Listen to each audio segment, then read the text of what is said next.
Hello students, चलिए फिर से एक बार हम अपनी मैथ्स के साथ। और आज हमारी प्रश्नावली 2.3 का ये सवाल लिखा हुआ है बोर्ड पे। ये सवाल हमारा परीक्षा की दृष्टि से भी इम्पोर्टेंट है, तो सब लोग ध्यान से देखिएगा। दिया हुआ है, एक बहुपद दिया हुआ है, इसके हमको शून्य ज्ञात करने हैं। और इसके क्या कहते हैं, दो शून्य हमको मिले हुए हैं, उसने दो शून्य दे रखे हैं।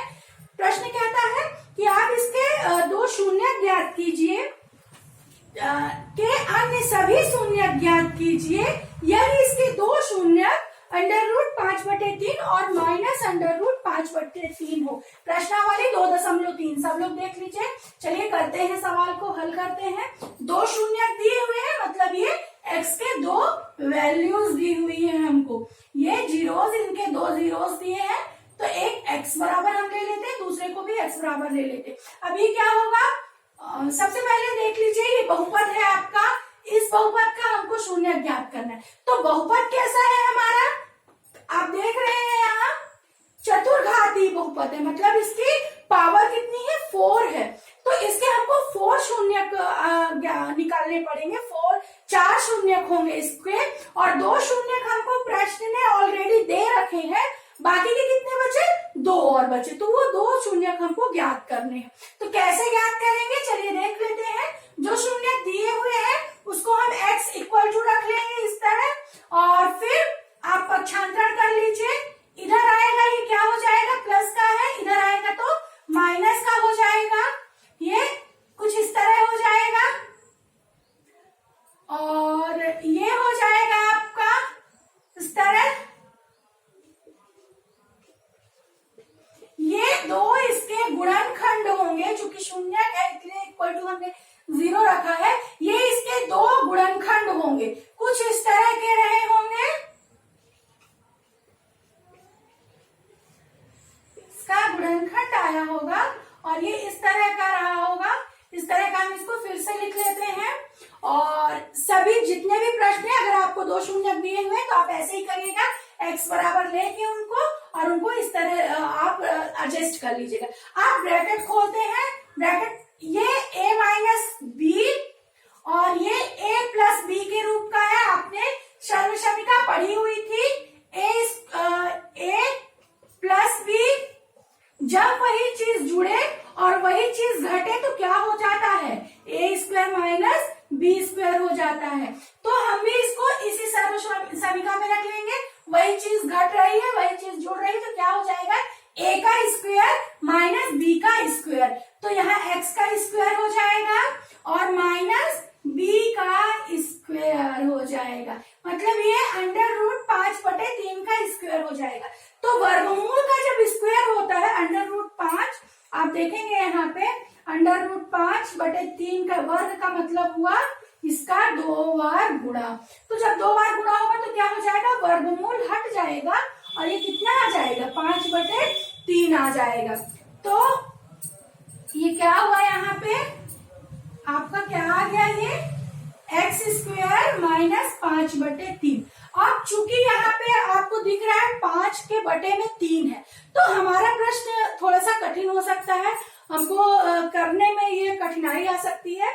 तो हम इसको इस 3 को हटाएंगे। हटाने के लिए क्या करेंगे, हम 3 का गुणा कर लेते हैं। 3 का दोनों तरफ हम गुणा कर लेते हैं। गुणा करने पे देखिए क्या आता है, यहाँ भी 3 का गुणा किया, यहाँ भी 3 का गुणा कर दिया। कर सकते हैं दोनों में गुणा, मान में कोई परिवर्तन नहीं होगा, तो करके देख लीजिए। ये कट गया, तो ये क्या हो गया, 3x² माइनस ये आपका 5 आ गया।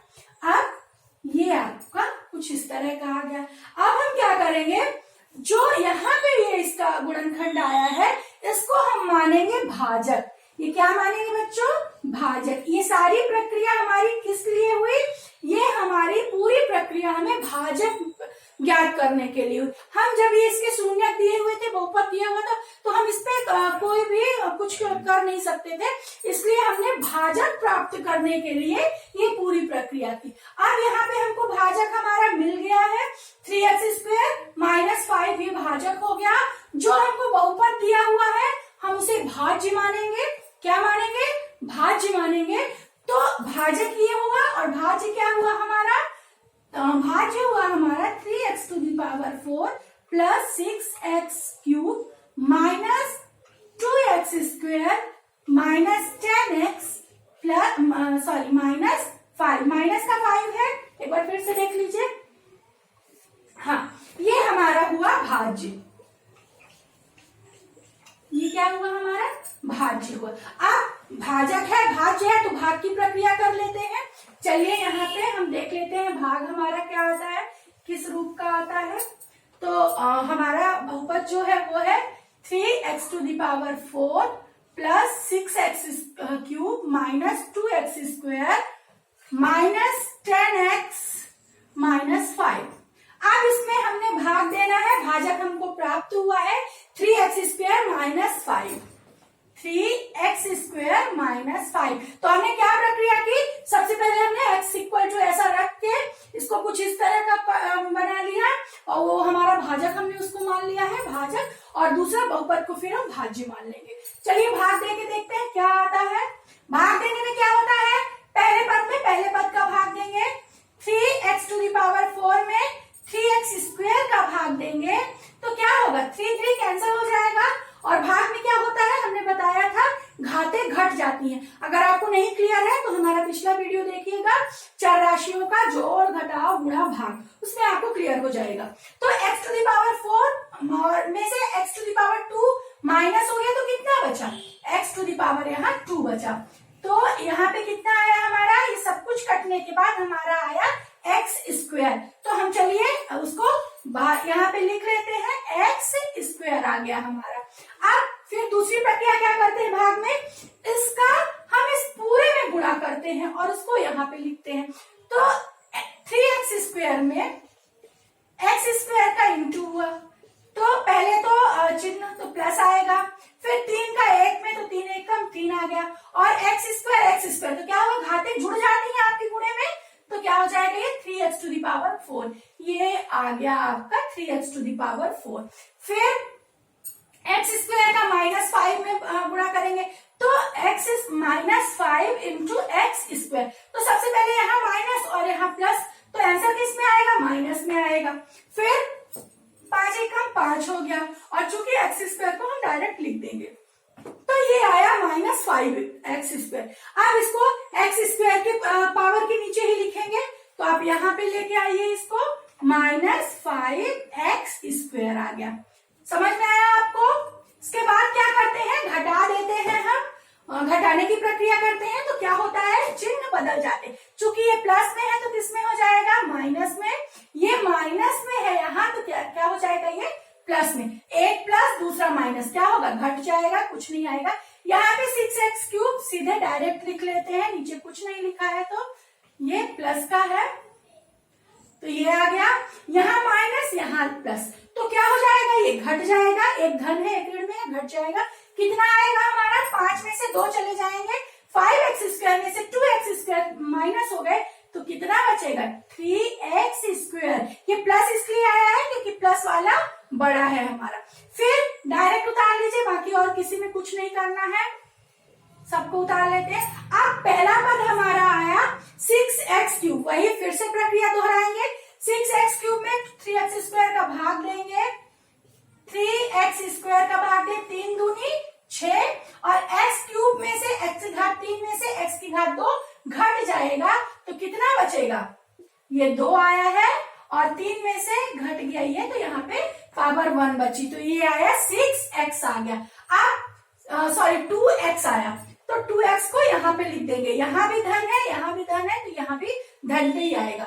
अब 3 दूनी आया है, और x⁻³ में x⁻² घट गई, तो ये आ गया x आ गया है।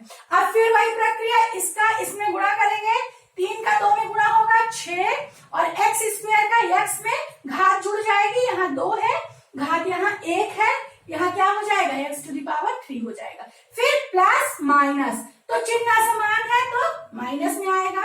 अब फिर 5 दूनी 10, ये क्या कहाँ जाएगा, ये x है, तो 10x आया, वो 10x कहाँ जाएगा, -10x के नीचे जाएगा, x अपनी बराबर वाली पावर के नीचे जाएगा। फिर देखिए चिन्ह बदल जाएंगे, ये घट गया, 3x² आप डायरेक्ट उतार लीजिए, ये भी कैंसिल हो गया, -5 बचा। अब हमारा 3x² यहाँ भी, 3x² यहाँ भी, तो 3x² में से 3x² क्या हो जाएगा, 3 कैंसिल हो गया, x² कैंसिल हो गया, कितना आया 1 आया। तो इस 1 को हम यहाँ लिख लेंगे +1, इस 1 का इसमें गुणा कीजिए आप, तो 1 का गुणा किसी में होगा उतना ही आ जाएगा, तो आप फिर से उतना ही लिख लीजिए उसको, 3x² -5, चिन्ह बदल जाएंगे, कैंसिल कैंसिल, ये आपका आ गया 0। तो यहाँ पे हमको जो भागफल मिल गया, आपने देखा कि हमने पहले क्या किया, x = जो शून्यक दिए हुए थे उनसे हमने भाजक प्राप्त किया, और जो बहुपद था उसको भाज्य माना, भाग की प्रक्रिया की, भाग की प्रक्रिया करने के बाद 3 स्टेप में इसके सवाल आंसर मुझे हमें मिलते हैं।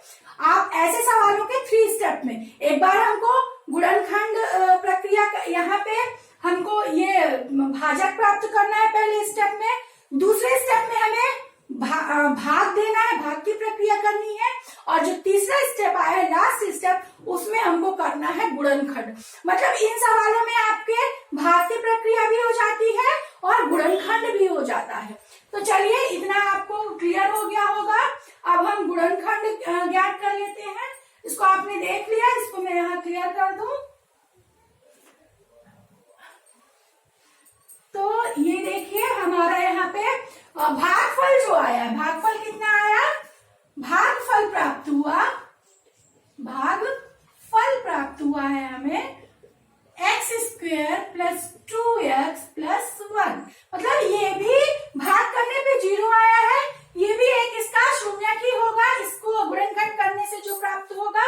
तो चलिए हम गुणनखंड इसका कर लेते हैं।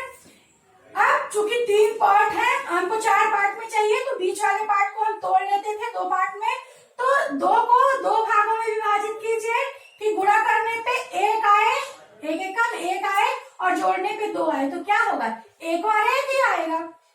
चलिए देख लेते हैं, ये +x हो गया, यहाँ पे +x हो गया, 2x को x + x लिख सकते हैं, +1। आप देखिए यहाँ से x कॉमन आपको मिल जाएगा। दूसरी क्या करते हैं गुणनखंड में, सेकंड स्टेप में हम उभयनिष्ठ ले लेते हैं, तो आपने उभयनिष्ठ ले लिया, यहाँ से x निकला तो x बचा, यहाँ से x निकला तो 1 बचेगा, और यहाँ कुछ कॉमन नहीं है तो 1 लिख सकते हैं हम। ये हमारा आ गया इस तरह का, x + 1 कॉमन ले लिया हमने, और यहाँ भी हमारा x + 1 आया। तो ये क्या होगा, अब शून्यक हम इसको ये मान के चलते हैं, बराबर 0 मान के चलते हैं, तो x + 1 = 0 ले लेंगे एक बार, तो ये हो जाएगा x - 1, और यहाँ पे x + 1 बराबर 0 लेंगे तो वही आएगा x - 1। इसके 2 शून्यक हमको प्राप्त हो गए, -1 -1। तो 2 शून्यक पहले से प्राप्त थे, √5/3 और -√5/3, और 2 शून्यक यहाँ से हमको मिल गए -1 -1। तो स्टूडेंट्स इसमें देखा आपने 3 स्टेप में करना है, इन सवालों को एकदम दिमाग में बिठा लीजिए। कितने स्टेप में करना है, 3 स्टेप में। सबसे पहले हमको ये दिया रहेगा शून्यक, तो शून्यकों को हम कुछ इस रूप में लिख लेते थे। इसको हमने लिख लिया -√5/3, और इसको लिख लिया हमने x + √5/3। ये ऐसा कर लिया, गुणनखंड खोल दिया, हमको भाग यहाँ से भाजक मिल गया था, यहाँ हमारा भाज्य बहुपद को मान लिया, भाग दिया हमने, भागफल करने पे जो आया हमने क्या किया, उसका गुणनखंड किया, और गुणनखंड करने के बाद हमको 2 शून्यक मिल गए। स्टूडेंट्स जब वर्ग जो दिया रहता है, द्विघाती बहुपद जब दिया रहता है, तो आप उसका शून्यक आप गुणनखंड की सहायता से ज्ञात कर लेते हैं, और त्रिघाती बहुपद में भी। लेकिन जब आपको कुछ शून्यक दिए हुए हो और बाकी के शून्यक ज्ञात करने हो, तो ये प्रक्रिया अपनाते हैं। और इसमें आपने पहले देख लिया कितने स्टेप में आंसर आएगा, 3 स्टेप में। पहले स्टेप में हम शून्यकों से भाजक लेंगे, भाजक ज्ञात करेंगे, फिर हमारा सेकंड स्टेप में हम भाग देंगे, भाजक, और इसको बहुपद को भाज्य मानकर हमने भाग दिया। ये सेकंड स्टेप हुआ हमारा। और थर्ड स्टेप में हमने क्या किया, हमने भागफल का गुणनखंड किया। थर्ड स्टेप में हमने गुणनखंड किया। तो 3 स्टेप्स में इसके आंसर आ जाएंगे। कोई भी शून्य दिया हो आप इसी तरह हल कर लीजिए। और अगले सवाल के लिए हम फिर से मिलेंगे। और 2.3 प्रश्नावली यहीं पे आज आपकी हम इसको करते हैं। कुछ सवाल हैं जो आप अपने से कर लेंगे, बाकी के सारे सवाल आप कीजिएगा, आपको बहुत ही इजी लगेगा। तो आज के लिए इतना ही, और चलिए फिर अगली कक्षा में मिलेंगे। तब तक के लिए धन्यवाद।